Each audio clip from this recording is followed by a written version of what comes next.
For those of you who are following this entire lecture series, you will know that Steve and I were actually the main organizers of this lecture series. So I'm Michael Fuchs. I'm currently a fixed-term assistant professor in the Department of American Studies here at the University of Graz. My contract is actually about to end there. And Steve and I were both also employed in this short project here, Interpreneurship, which is funded by the Steiermark and which kind of runs this entire lecture series. As you can see here, my topic today is basically video games and entrepreneurship. That's an important part.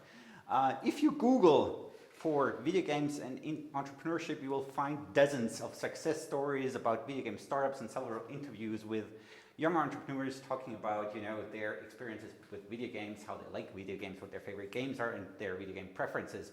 However, what you will also find is a surprising number of articles that discuss how video gaming can actually benefit an entrepreneur, how video games can make a successful entrepreneur. For example, up here already on the first slide, an article on Crunchbase outlines the title here, 3 benefits every entrepreneur gets from playing video games.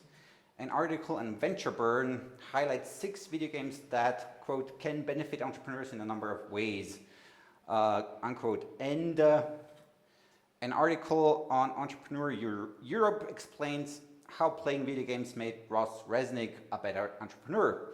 So clearly there are some interconnections between video games and entrepreneurship, but I'll approach the issue today from a somewhat different perspective. As you can imagine, I'm a cultural studies person, so I'll tackle video games from a cultural studies perspective and also from my other persona, if you will, as a media scholar, i.e. from a game studies perspective. Accordingly, my talk will today take 4 steps. I will first actually talk about video games and American culture, since we are very much, since that's sort of part of the topic here, the American entrepreneurial spirit and how that is reflected in video games. And this is of course also a topic that has fed into the entire lecture series, as you will know. Point 2 will be video games and entrepreneurship. This is more of an introduction, sort of. And then I'll get to a bit more intricate topics in a certain way by looking at entrepreneurship and how that actually feeds into games as such. So the first take there will be on neoliberalism at work or at play in actually Grand Theft Auto 5 primarily. And then I'll take a peek at the other side of the equation, the negative sides of capitalism and necro-capitalism, it's called, at work and play. I'll get to explaining what it exactly is a little later.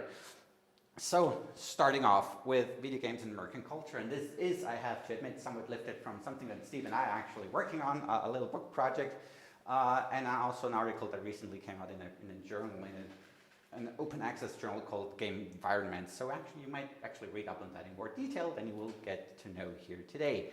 Now, since their appearance in the early 1970s, video games have become a major player in the entertainment industry.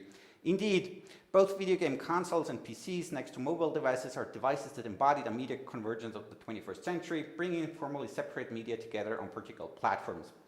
American video games have become one of the most important purveyors of American culture and hence American values across the globe. What you can see here actually is, as you can see, a screenshot from The Last of Us, where the character, or actually not, see, I don't know, where the player character up here at the front here actually walks into a museum and looks at a display of the American Revolutionary War. There is an entire level filled with memorabilia of the American Revolutionary War in the game, and hence the game confronts you very explicitly with American history, also in a number of other ways as well. So video games not only American values across the globe. Video games not produced in the United States, on the other hand, or set in the US, or they also draw on key American narratives, and they provide insights into how America has been perceived abroad and how the soft power of the United States has made possible that American narratives have penetrated cultures across the globe. Again, what you can see here, this time you can actually see is New York City in the game Crisis 2, which was actually produced by a German video game development company. And this sort of use of American settings in video games is something that's very much true of games from across the globe. You will find games set in the US, produced in Japan, produced in China, where not, because America is the dominant global player. Now, in his recent book, Gamer Nation, which only came out last April, John Wills traces the development of what he calls Gamer Nation, that is, a people that increasingly interact with what he terms Gaming America. Quote, versions of America produced by programmer imaginations, computer chips, and joystick twitches, unquote. Indeed, in the book, Wills suggests that, quote, and that's up, projected onto the screen now, from generation to generation, from birth to retirement, gaming touches most aspects of American life, unquote. As such, video games function as a powerful cultural vehicle that informs us about how Americans see themselves and their country's history and how they view the rest of the world. And of course, also how non-Americans increasingly encounter American culture and draw conclusions from America through video games. For example, in his contribution to Playing the Past, Digital Games and the Simulation of History, art historian Douglas Dow observes that his American students, you have to mention probably, increasingly believe to know historical places from video games such as the Assassin's Creed series. What you can see here, you can sort of see here, is the Boston Commons up here, a church from Boston, and New York City again, sort of, which are actually pretty realistically represented in the games. They put a lot of effort and a lot of time into actually really realistically recreating these places as they looked in the late 18th century during the American Revolutionary War. Right. So for a cultural studies scholar, this sort of thinking that you know places from their representations evokes Jean Baudrillard's concept of hyperreality, in which, quote, reality has passed completely into the game of reality, unquote. That is, reality has become absorbed by representations, reflections, and refractions. In the 1980s, America epitomized the evolution toward hyperreality for Baudrillard, which he documented in a travelogue of sorts titled Amérique, which sought to exemplify the becoming actuality of his theory of hyperreality, most prominently developed in simulacra and simulation, which he had developed in the 1970s. Disney World and Las Vegas are prime examples frequently mentioned in this context for Baudrillard. These spatially confined places seek to, quote, make us believe that the rest of the United States is real, even though all of Los Angeles and the America that surrounds it are no longer real, but belong to the hyperreal order and to the order of simulation, unquote. His point is basically that Disney World is Los Angeles is America. They can be easily exchanged for one another, and it doesn't make a difference. That's the point. Quoting him again, the American way of life, he hence diagnosed, is spontaneously fictional since it is a transcending of the imaginary in reality, unquote. He concluded that, final quote now from Baudrillard, Americans are themselves simulation in its most developed state, but they have no language in which to describe it since they themselves are the model, unquote. Now, I have used simulation several times in the last couple of minutes, and I should emphasize here that the simulation that Baudrillard talks about is, of course, very different from the simulation that computer designers and computer engineers, game designers also talk about or have in mind when they use the word. Noah Wardrip-Fruin and Pat Harrigan have, for example, stressed that, I'm quoting again, the simulation discussed by Baudrillard is a cultural phenomenon, not a computational one, and as such is fully existent in old media as well as new, unquote. Now, their emphasis on the difference between Baudrillardian simulation is understood in computer science testifies to a divorcing of games from the cultures that produce them. As James Campbell has explained in a piece, quote, if these cultures include simulation as a non-digital condition as well as digital occurrence, it need not mean that discourse about the digital must limit itself to simulation as a pure feat of computer engineering, unquote. Indeed, what is of importance in the cultural studies approach to video games is precisely the sort of combination between the cultural and computational dimensions of video games. Video games as simulations, that is, imitations and abstractions in the computer design sense, of America, produce America as a simulation, that is, as represented in video games, for example. and hence also produce America as a fantastic construct, which it has always been. As those studying American studies will know, America has of course always been a European creation at the end of the day. Europeans created America before it really came into existence. Right. To sort of give you some sort of idea of what I'm trying to say here, I'll show you a brief clip from Call of Duty Black Ops 2, which came out in 2012. This is about 2.5 minutes from the Afghanistan mission pretty early in the game.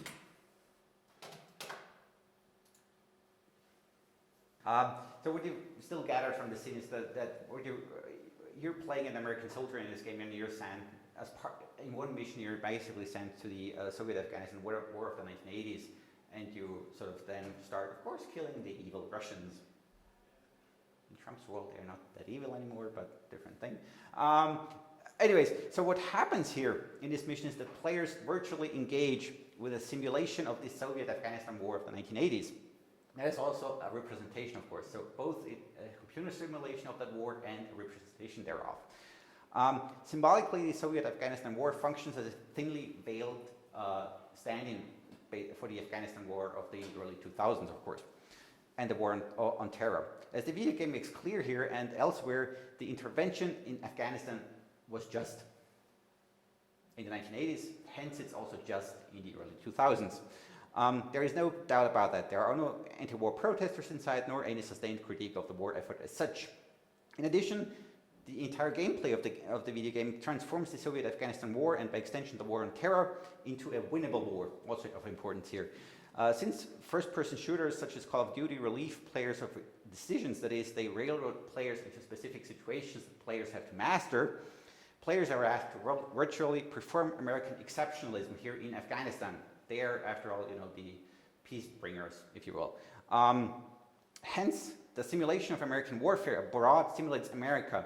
It produces America and fills the semiotic construct with meaning.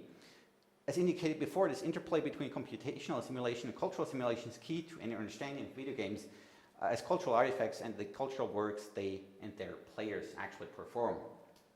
Okay, so much for that. Second part, video games and entrepreneurship. Now, in a 2017 article titled Video Games as American Popular Culture, media scholar Mark J.P. Wolf likewise reflects on the interrelations between video games and American culture. He explains that key aspects of American culture, such as its relative extroversion, inventiveness, pioneer spirit, and appetite for novelty, are also apparent in many of the games developed in the United States, as well as in the way many American game companies are run, with informal, playful atmospheres that nonetheless have busy schedules and long hours. Besides competition and acquisition, other themes such as cross-cultural conflict, cultural assimilation, and the importance of personal identity are explored in many games. Some games, like Red Dead Redemption and BioShock Infinite, even have designs which are influenced by American history. Now, you do not have to look very closely to see that the passage is filled with business-inflected language. Wolf talks about inventiveness, pioneer spirit, appetite for novelty, competition, and acquisition. All of these terms are taken from the semantic field of business. It is thus not incredibly surprising that Wolf concludes that two key values that have shaped video games are invention and innovation.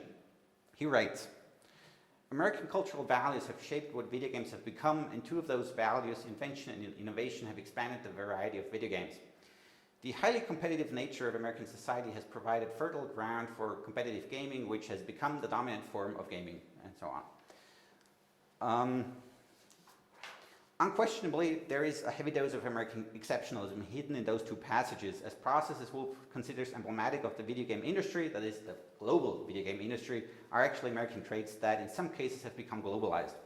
More importantly, for my purposes here today, Wolf makes the intersection between video games and American culture explicit, but some video games arguably do just as much, as the trailer for the 2018 game Railway Empire exemplifies.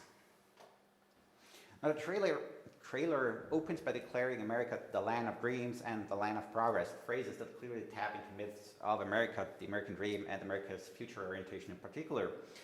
Accompanied by bombastic music, a locomotive sports American flags, followed by the statement, "We have explored the continent from east to west." which not only highlights the significance of the westward expansion, of course, but also the role of the railroad in expanding toward the west and then also developing the west.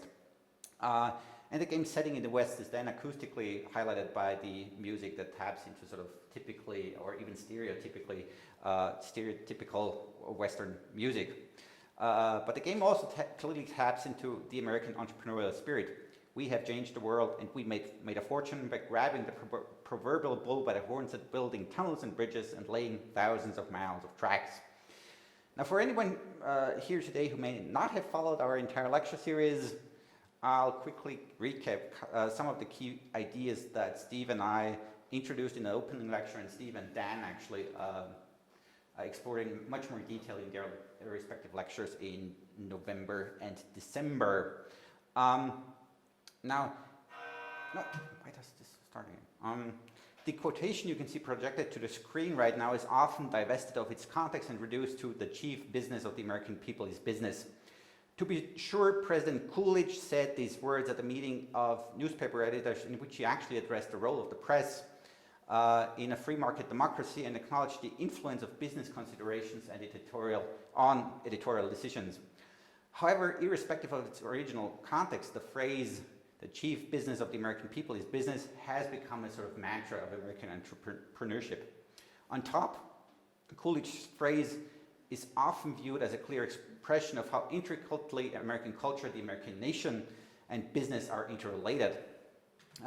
Larry Schweikert and Lynn Pearson suggest in their book American Entrepreneur, for example, that, quote, although capitalism as an economic system was not instituted until the 18th century, many of the fundamentals of capitalism, especially private property rights, were already well established when the first colonists landed in Jamestown in 1607. Unquote. There is no doubt that the utopian aspirations of the Puritans in New England stood in stark contrast to the outright commercialism of the Chesapeake Bay colonies when the British started to conquer the New World. Many early histories of Virginia, for example, were arguably as much advertisements for the New World and exploring the New World as they were histories of the people, surveys of the topographies of the regions, and inventories of the plants, animals, and people that were actually found there, or populated the areas. And you could easily make the argument that, of course, all of these advertisements for the New World were basically advertisements for extractive economies, very much so. Now, if we fast forward to the actual foundation of the United States, entrepreneurial intentions were arguably inscribed into some of the founding documents of the new nation. The Declaration of Independence seeks to guarantee all men life, liberty, and the pursuit of happiness. Now, in the last close to 250 years, the pursuit of happiness has been interpreted in a number of wildly different ways, many of which revolve around the question of how to actually become happy. Now, Lauren Berlant, in one of the landmark books in cultural studies of the past decade, argues that neoliberalism has not only restricted opportunities for flourishing, self-realization, and self-fulfillment to the wealthiest, but also constantly actually defers the actualization of happiness, turning the pursuit of happiness into a cruel joke, which actually it doesn't turn like that, but yeah. When trying to decode the meaning of the phrase, the pursuit of happiness in the Declaration, one also finds ambiguity.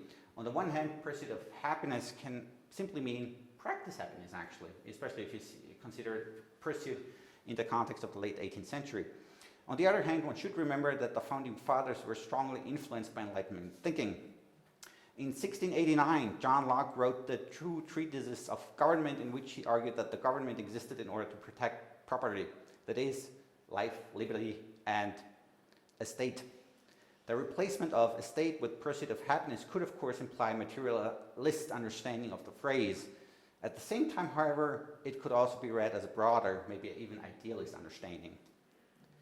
The Constitution then, written in slightly less idealist language than the Declaration, uses a similar phrase at one point, assuring that no person shall be deprived of life, liberty, or property without due process of law, arguably establishing the connection between the pursuit of happiness and property ownership.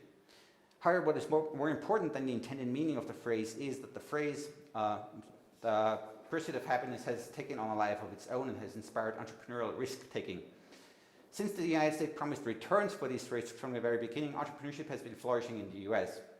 Benjamin Franklin famously advertised the advantages of the United States in his information to those who would remove to America in 1784, in which he primarily sought to convince upper-class Europeans not to move to the US because upper-class Europeans were, spoiled. They didn't do anything. America needed craftsmen, laborers, and so on. Benjamin Rush, himself a signer of the Declaration of Independence, was also one of the many early voices that celebrated the meritocratic system at the heart of America, proudly proclaiming that, quote, "The United States are a hotbed for industry and genius in almost every human pursuit. From the numerous competitions in every branch of business in Europe, success in any pursuit may be looked upon in the same light as a prize in lottery, but the case is widely different in America. Here's room enough for every human talent and virtue to expand and flourish." Now, while Americans initially left the development of entrepreneurial knowledge to individuals, across the Atlantic, the formalization of teaching business was well underway. Already before the Revolutionary War, the Aula de Comercio in Lisbon specialized in teaching accounting and global commerce. In 1819, as you can see here, the world's first business school, the École Supérieure de Commerce de Paris, opened. The first American business school followed in 1881, the Wharton School at the University of Pennsylvania. Now, I mention these business schools as they provided the institutional framework for the development and acceptance of business games as tools for teaching business. Now, the history of using games for educational purposes is long. It actually can be traced back more than 3,000 years to early China. Joseph Wolf, a scholar who has actually looked into the history of the educational use of games, sketches the development of war games in particular as follows, out of which then business games developed. In Wai Hai, this is actually a Chinese war game, very similar to, in case any one of you knows, that Go today. It developed around 3,000 years before Christ. So in Wai Hai, the winning player had to outflank the opponent, a principle of the great military thinker Sun Tzu. In Chaturanga, this is an Indian game, a predecessor of chess actually, with, as you can see here, actually 4 parties playing, which developed around 650 AD.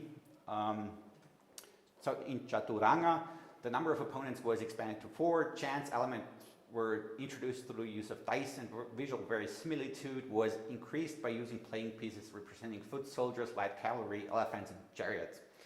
In the early 1600s, European versions of chess began to reflect military developments by including not only bishops and knights, but also pikemen, halberdiers, and long bowmen. To keep it short, these games became increasingly complex as they developed in different parts of the globe. In the early 1940s and 1950s, the emergence of experience-based learning contributed to the proliferation of business games across the globe, actually. In 1956, the US Army introduced monopologs. In the 1959 article, James Jackson describes the game as follows. Monopologs requires its players to act as inventory managers in a simplified simulation of the Air Force supply system. Monopologs is considered by the Air Force to be highly successful as a training device. Its success, perhaps more than any other single factor, spurred the development and implementation of the concept of business decision games. Now, since the first modern computers were developed around the same time, and they were, as you will probably know, quickly used by both the military and universities, digital versions of business games followed relatively soon. Monopologs itself ran on a computer only 4 years after its introduction. However, the first computer-run business game was called Top Management Decision Simulation, which was developed by the American Management Association itself and released in 1957. And it was actually based on monopologs. Now, one thing to keep in mind, though, that computer run in the late 50s doesn't mean that this was fully digitalized and fully implemented in a computer system, but the entire scoring and such had still to be done manually. So you had scorecards, you actually also had move cards and so on. So only part of the system was actually run in the computer. Right. Those early business games have not only brought forth a host of business games intended for educational purposes, but also business simulations geared toward entertainment. From early games such as The Biz from 1984 and cult classics such as Mad TV, some might still have played that, to gems such as Donald Trump's Real Estate Tycoon, Take on the King, and Beach Resort Simulator. In terms of goals, all of these games basically boil down to establishing a well-functioning business ecology and making virtual money.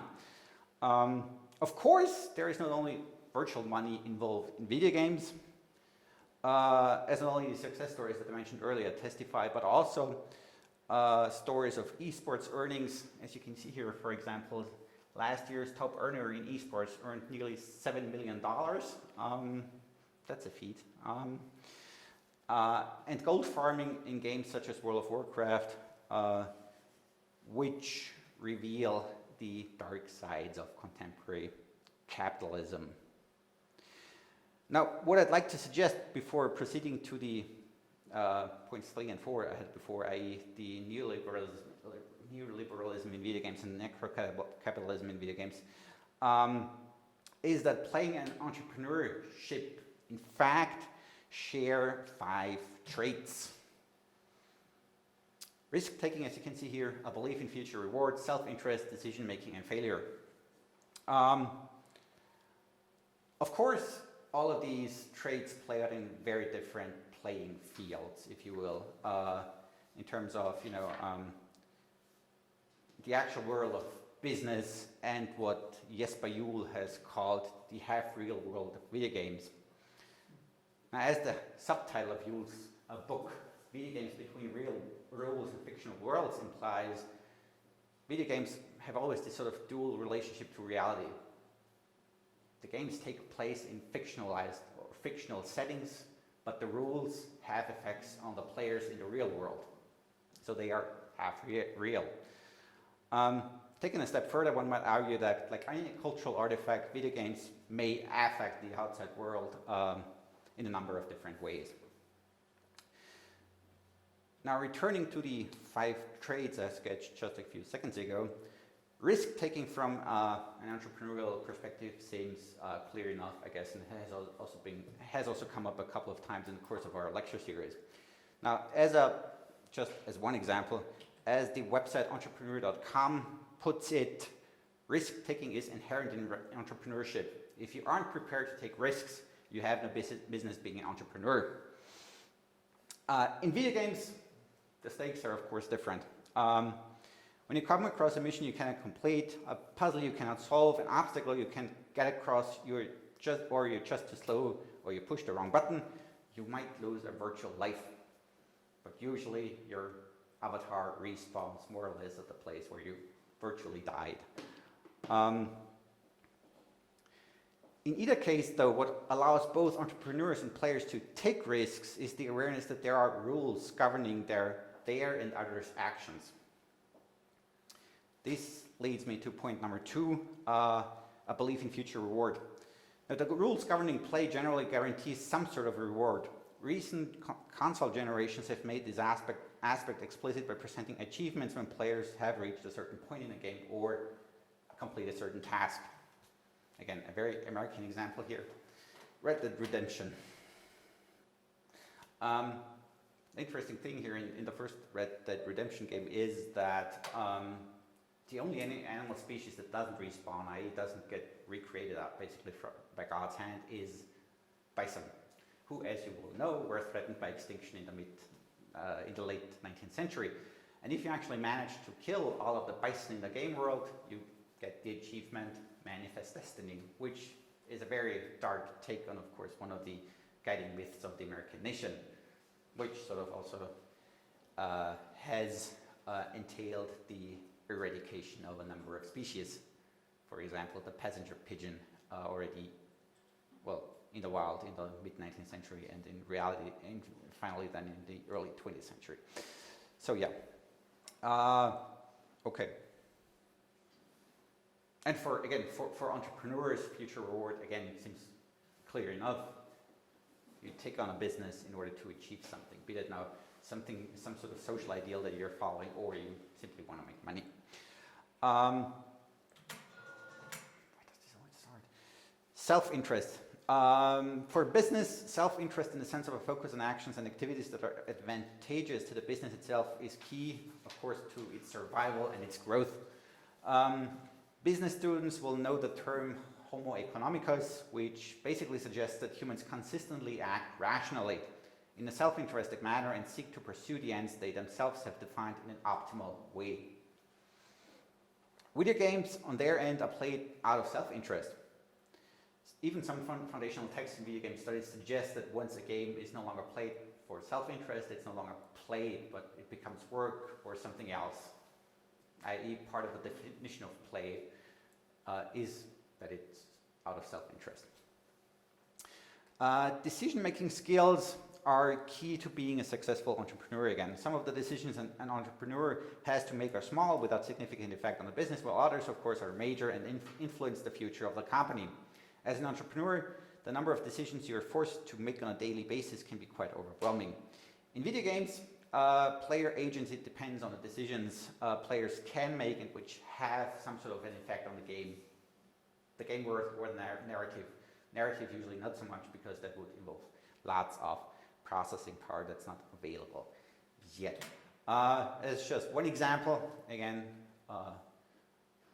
from a couple of years ago, this is actually a decision tree for the video game trilogy, or part of the decision tree of the video game trilogy Mass Effect, where all three games sort of build on one another, and you had tons of decisions to make. The problem there, and there was a huge uproar in the fan community afterwards, was that at the very end, basically, it came down to one decision where you could decide between three options, even though the designers had promised that the thousands of decisions you made in the course of the trilogy would actually shape the eventual outcome.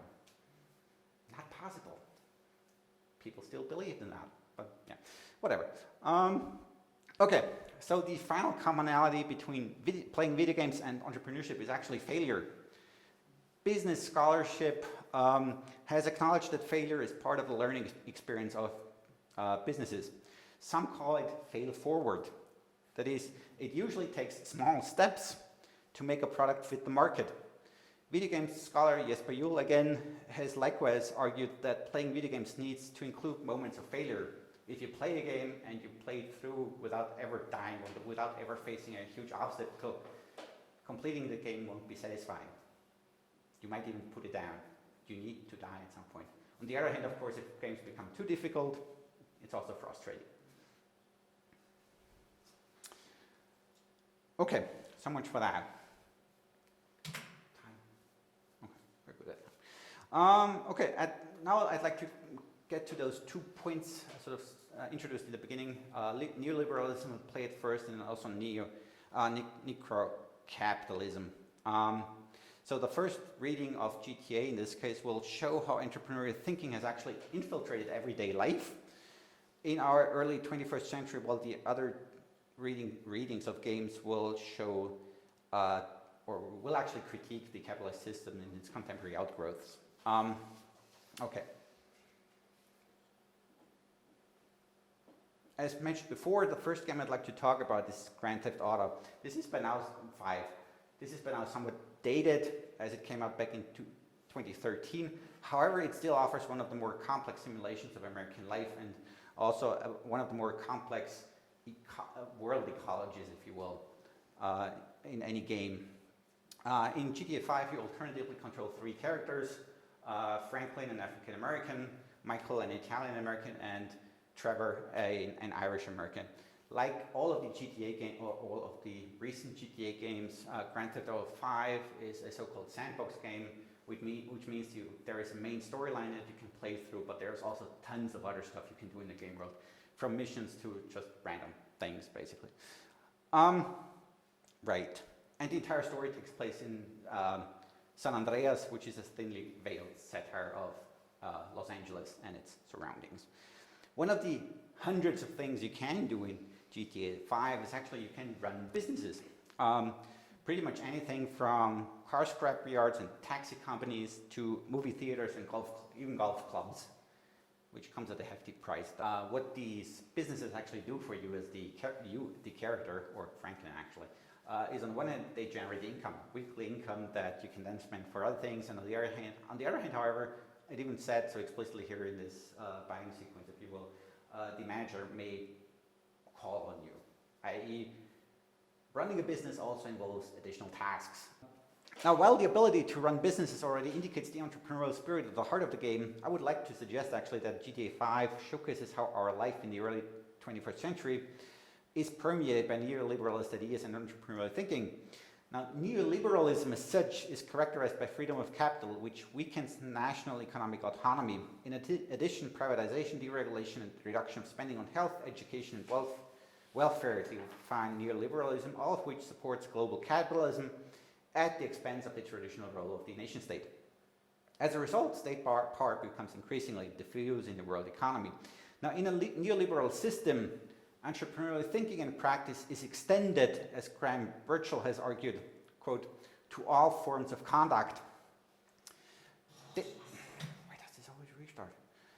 David Harvey has likewise diagnosed that neoliberalism today is, quote, hegemonic as a mode of discourse. As such, it has pervasive effects on ways of thought to the point where it has become incorporated into the common sense way many of us interpret, live in, and understand the world.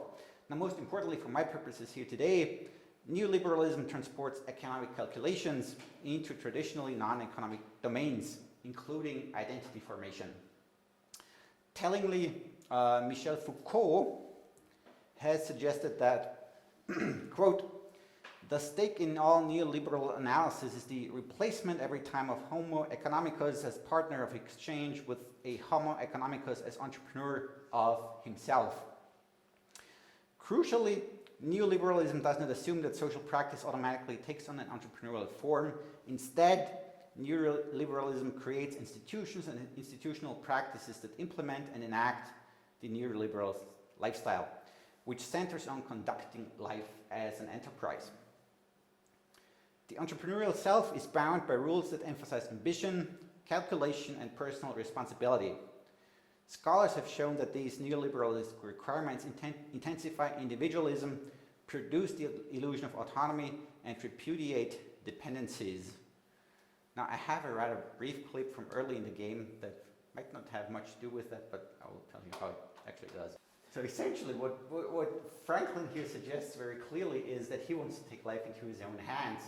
He sees opportunities out in the world that he sees sort of impeded by his employee, Simeon here. Simeon, on the other hand, and there is this sort of very thinly veiled critique of the neoliberal world here, he very clearly states that Franklin has only so many options that he can actually pursue, which critiques neoliberalism insofar as neoliberalism suggests that everyone has the same opportunities and everyone can reach the same goals at the end of the day. But Simeon makes it pretty clear here that Franklin, you can't, for a number of reasons. Not only because he's African American and coming from a very poor background, but also because of not having education. Whatnot. Of course, the video game in the course of the story then inverts this idea to a certain degree because Franklin can actually do anything he wants. He needs to pursue a sort of criminal career for that, but he throughout in the course of the story, he gets to live in more or less the equivalent of Beverly Hills. He gets to have his Ferraris. He gets to live the good life, which also is one of the ways in why you could argue that even though GTA 5, like all of the other GTA games, sort of addresses or raises certain racist and also gender-based problems in the United States, it touches them on the surface, but then it glosses over them. Because again, there are systematic obstacles for a guy like Franklin to actually succeed in life. Okay, that's that. why does this restart the entire time? Second part, necro-capitalism at play. Now, while GTA 5 critiques the capitalist system to some degree, two business games that the Italian developer La Mole Industria released in the 2000s, namely the McDonald's game and Oiligarchy, make their critique much clearer by actually confronting players with what contemporary scholars have called the necropolitics of the capitalist system.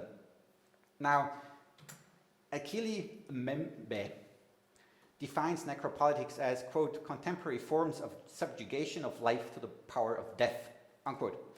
Based on Mbembe's concept, Bobby Banerjee has argued that some capitalist practices today contribute to dispossession and, quote, the subjugation of life to the power of death, unquote, through practices such as the increasing use of privatized military forces and conflicts over resources between transnational corporations and indigenous communities. In particular, the American type of neoliberalism with the supranatural institutions that govern the global economy have been embracing what Aiwa Ong has called the radicalized capitalist imperialism, which tends to be connected to military action to maintain security. Now, the interconnections between capitalism and violence, death, and dispossession are actually pretty well established. Way back in time, in volume 1 of Capital, Karl Marx remarked, if money, as Augier suggests, comes into the world with a congenital bloodstain on one cheek, then capital comes dripping with blood and dirt from head to toe from every pore. Mbembe drew on these ideas when he expanded on Foucault's notion of biopolitics to develop his concept of necropolitics. This necropolitical power, quote, destroys persons and creates death worlds, that is, new and unique forms of social existence in which vast populations are subjected to living conditions that confer upon them the status of the living dead, unquote. In short, there is an intricate interconnection between the capitalist system and death. Capitalism, as Justin McBride argues or has suggested, and I think I quoted that in the introductory lecture. So capitalism is the accumulation of extinctions. Because, for example, and I'll get back to that in a second, we rely on oil. Oil is, of course, at the end of the day, dead things. Okay. The two games, very interesting. I'll play you just, this is about 2.5 minutes of gameplay from the McDonald's video game, which came out in 2006.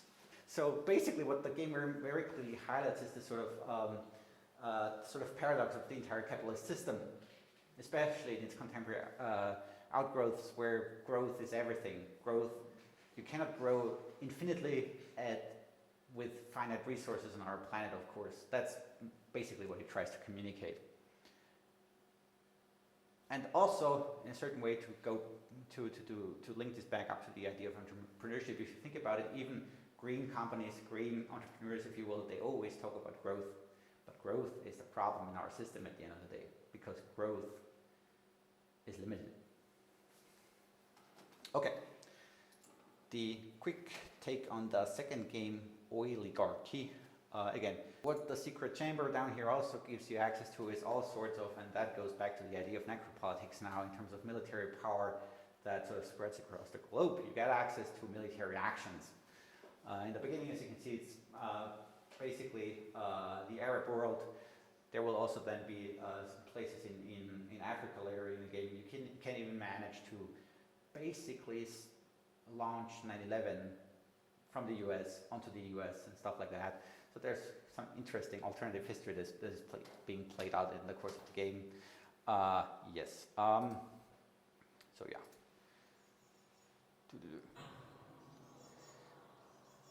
And as the years go along, and you can see that basically down here, currently here, this is Washington. This is Alaska. This is again the this is the Arab world. This is Nigeria, actually. This is Venezuela. And this is Texas, where the entire game starts. So basically, the setting of the game is 5 hotspots of oil production at the end of the day. And when you expand your business into these different areas, there's different types of obstacles that you have to face. In the Near East, it's primarily warfare. In Alaska, it's environmentalists. In Texas, there's no problem at all because it's Texas. And in Venezuela, you have to deal with indigenous people, and in Nigeria also with the indigenous populations. And of course, what you do in pretty much all of these places is you use military force or other means to actually make sure that your business interests are advanced.